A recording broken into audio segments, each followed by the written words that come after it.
So my next question, is related to that. If we accept the fact, Michael, that let's say if the minimum wage goes up to $60 or $100, that would reduce unemployment, then we're accepting the premise that minimum wage is tied to employment in some relationship or some way, shape, or form. The only way to escape from this is to believe that there's not a relationship or discontinuity between minimum wage and employment. So, what do you have to say about this? How do we move forward given that there is this relationship? So, I completely agree. Of course, there's a connection between minimum wage and employment. We're talking about employee salary, employee pay. What I don't agree with is this argument that is being used in this question and by Carlos. It's basically an extreme argument. It's almost like a slippery slope. If we're going to do 10-10 an hour, what stops us from doing 20, 30, 40, 50, 100? I think I heard a newscaster say $1 million bajillion. What stops us from doing that? Common sense, first off. That's what stops us from doing that. Now, when we originally implemented the minimum wage, it was to do so to make sure that employers weren't taking advantage of employees. It wasn't to outlaw jobs or stop jobs from happening. It was to make sure that employees were not taken advantage of. That happened in 1938. It's been around for nearly 80 years. And right now, what we're looking at is that we're not talking about a $60 minimum wage. We're talking about, Congress is talking about a $10.10 minimum wage. Right now, the federal poverty line for a family of two is $15,080 a year.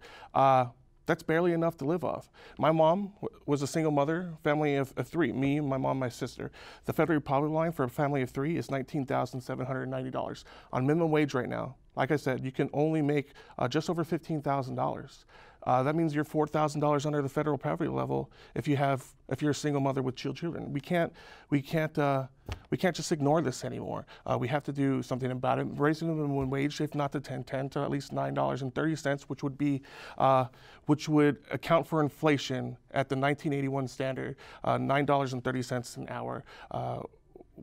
I think is a good median.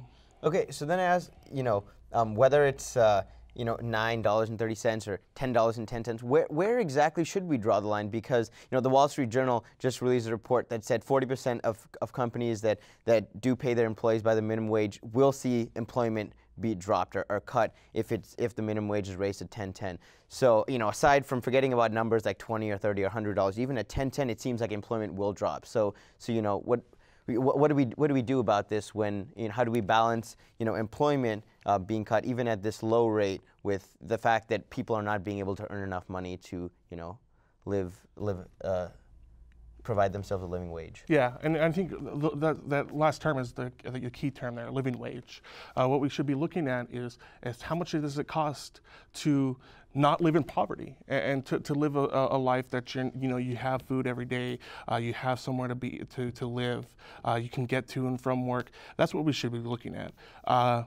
Like I said, right now, for a family of three, it's $19,790. That's a federal poverty line.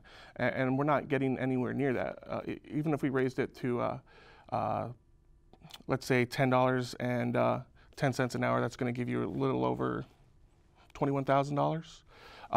So, I mean, finding that balance is definitely hard. But what people need to realize is when we're talking about job loss, as unfortunate as it may seem, no one wants to see job loss. I don't think it'd be 500,000 jobs. But, there may be some job loss on the short term.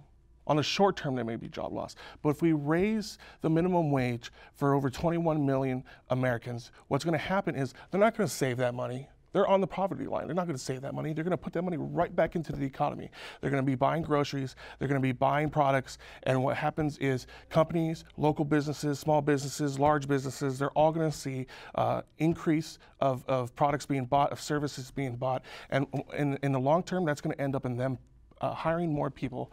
And then it's just a loop. We start putting even more money back into the economy.